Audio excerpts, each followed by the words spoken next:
Hello दोस्तों, स्वागत है आपका हमारे चैनल पर। आज हम आप लोगों के सामने लेकर आए हैं कोरेक्स डीएक्स सिरप। दोस्तों, अगर आप हमारे चैनल से नए नए जुड़े हैं तो हमारे चैनल को सब्सक्राइब कर लें और बेल आइकन को दबा लें, जिससे आपको ऐसी वीडियो मिलती रहे। दोस्तों, बात करते हैं इसके यूजेज के बारे में।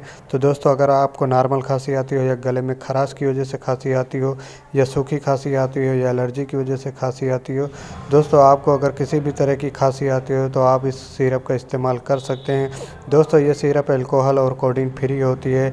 दोस्तों, बात करते हैं इसके कंपोजिशन की। तो इसके कंपोजिशन में डेक्स्ट्रोमेथार्फेन, हाइड्रोक्लोराइड एंड क्लोरोफेनामिन मैलेट होता है। दोस्तों, वीडियो अच्छी लगी तो वीडियो को लाइक करें, शेयर करें, सब्सक्राइब करें।